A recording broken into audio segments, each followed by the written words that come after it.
ഇന്നലെ നമ്മളെ സങ്കടപ്പെടുത്തിയ വാർത്തയെത്തിയത് മ്യാൻമറിൽ നിന്നായിരുന്നു. വലിയ ഭൂകമ്പമുണ്ടാകുന്നു, നിരവധി ആളുകൾ മരിക്കുന്നു, 200-നടുത്ത ആളുകൾ മരണപ്പെട്ടു എന്നാണ് ഇപ്പോൾ നമുക്ക് മനസ്സിലാക്കാൻ കഴിയുന്നത്.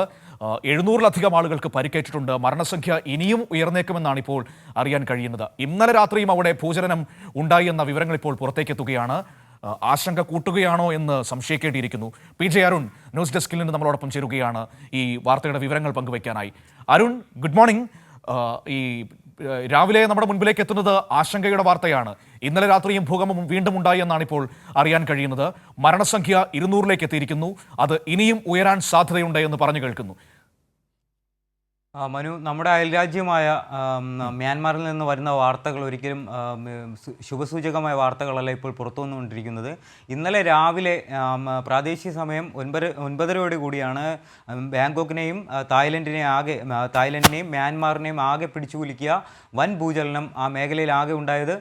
ഇതിൽ നമുക്ക് അന്താരാഷ്ട്ര മാധ്യമങ്ങൾ റിപ്പോർട്ട് ചെയ്യുന്നതിനനുസരിച്ച് ഇപ്പോൾ 144 മരണം ആണ് ഔദ്യോഗികമായ കണക്കുകളെങ്കിലും അത് 200-ലേറെ കടന്നു എന്നുള്ള തരത്തിലുള്ള പ്രാദേശിക മാധ്യമങ്ങൾ റിപ്പോർട്ട് ചെയ്യുന്നുണ്ടെങ്കിലും ഇന്നലെ യു എസ് ജിയോളജിക്കൽ സർവേ പുറത്തുവിട്ട വിവരങ്ങൾ അനുസരിച്ച് മരണസംഖ്യ 1000-ലേറെ കടക്കുമെന്ന തരത്തിലുള്ള സ്ഥിരീകരിക്കാത്ത റിപ്പോർട്ടുകളാണ്, ആശങ്കപ്പെടുത്തുന്ന റിപ്പോർട്ടുകളാണ് പുറത്തു വരുന്നത്. കാരണം 7.9 എന്ന് പറയുന്നത് അതിശക്തമായ പ്രകമ്പനത്തോടു കൂടിയുള്ള റിക്ടർ സ്കെയിലിൽ 7.9 തീവ്രത രേഖപ്പെടുത്തിയ ഭൂചലനമാണ് ഉണ്ടായത്. ഇതിൻ്റെ പ്രഭവ കേന്ദ്രം മ്യാൻമാർ ആയിരുന്നുവെങ്കിലും തൊട്ടടുത്ത അയൽ രാജ്യങ്ങളായ ചൈന, ഇന്ത്യ പോലുള്ള രാജ്യങ്ങളിലും ഇതിൻ്റെ പ്രകമ്പനം എത്തി. ഇന്ത്യയിലെ സംസ്ഥാനങ്ങളായ മേഘാലയ, ആസാം, പശ്ചിമ ബംഗാൾ ഉൾപ്പെടെയുള്ള സംസ്ഥാനങ്ങളിൽ ഇതിൻ്റെ പ്രകമ്പനം അനുഭവപ്പെട്ടു. കൂടാതെ ഏറ്റവും ആശങ്കപ്പെടുത്തുന്ന വാർത്ത എന്ന് പറയുന്നത് 4.5 രേഖപ്പെടുത്തിയ ഒരു തുടർചലനം വീണ്ടും മ്യാൻമാറിൽ ഉണ്ടായി.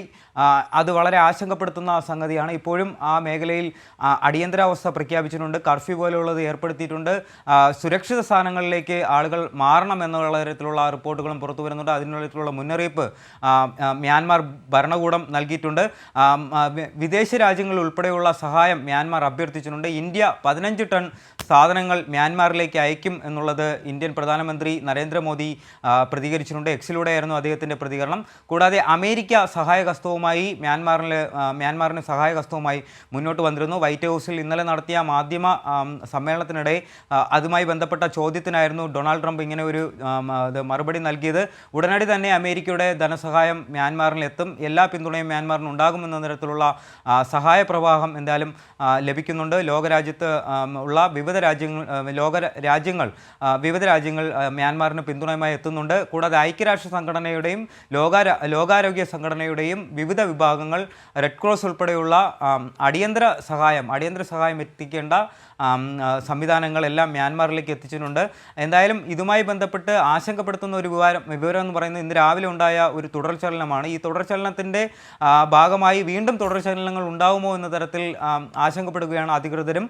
കൂടാതെ ഈ ഒരു നേരത്തെ ഞാൻ സൂചിപ്പിച്ച പോലെ തന്നെ ഈ പ്രഭവ കേന്ദ്രത്തുമായി ബന്ധപ്പെട്ട് നിൽക്കുന്ന ഈ തലസ്ഥാന നഗരത്തിൽ നിന്ന് 17 കിലോമീറ്റർ അകലെയാണ്, 10 കിലോമീറ്റർ ആഴത്തിലാണ് ഇതിൻ്റെ ഒരു പ്രഭവ കേന്ദ്രം. ആ പ്രഭവ കേന്ദ്രവും കേന്ദ്രീകരിച്ച് തന്നെയാണ് ഇപ്പോഴും തുടർചലനങ്ങൾ ഉണ്ടാകുന്നത്. ഈ തുടർചലനങ്ങൾ ജനങ്ങളെ ആശങ്കപ്പെടുത്തിയിട്ടുണ്ട്. എന്തായാലും ഈ ഒരു ആശങ്കപ്പെടുത്തുന്ന പ്രദേശങ്ങളിൽ നിന്ന് പരമാവധി ആളുകളെ മാറ്റി പാർപ്പിക്കുന്ന തരത്തിലേക്കുള്ള, അല്ലെങ്കിൽ സുരക്ഷിത സ്ഥാനങ്ങളിലേക്ക് മാറി നിൽക്കണം എന്നുള്ള നിർദ്ദേശം തന്നെയാണ് വന്നിട്ടുള്ളത്. എന്തായാലും ഈ വരുന്ന മണിക്കൂറുകളിൽ മരണസംഖ്യ ഉയരും എന്ന തരത്തിലുള്ള സൂചനകൾ തന്നെയാണ് ഇപ്പോൾ പുറത്തു വരുന്നത്. മനു, ശരി, ആശങ്കപ്പെടുത്തുന്ന വിവരങ്ങളാണ് നമ്മുടെ മുൻപിലേക്ക് എത്തുന്നത്.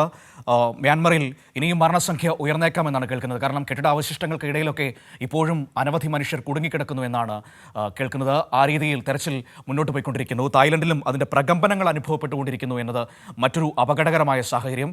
അതിജീവിച്ച് ആ നാട്ടിലെ മനുഷ്യർക്ക് മുന്നോട്ട് വരാൻ കഴിയട്ടെ. കാരണം ഒരു വലിയ ദുരന്തം അതിജീവിച്ചതിൻ്റെ വേദന ഇപ്പോഴും നമ്മുടെ മനസ്സിലുണ്ടല്ലേ. വയനാട്, അങ്ങനെ ഒരു ഭൂമിയിൽ നിന്നുകൊണ്ടാണ് ഞങ്ങൾ നിങ്ങളോട് സംസാരിക്കുന്നത്. നാടേതായാലും ഏത് രാജ്യമായാലും എല്ലാവരും മനുഷ്യരാണ്, സഹോദരങ്ങളാണ് എന്ന് മാത്രമേ നമുക്ക് പറയാൻ കഴിയുന്നുള്ളൂ. അവർ ഇനി അപകടങ്ങളില്ലാതെ, ഇനിയൊരു ചലനങ്ങൾ ഉണ്ടാകാതെ അതിജീവിച്ച് മുന്നോട്ട് വരട്ടെ എന്ന് ഏറ്റവും ആത്മാർത്ഥമായി ആഗ്രഹിക്കുകയാണ്.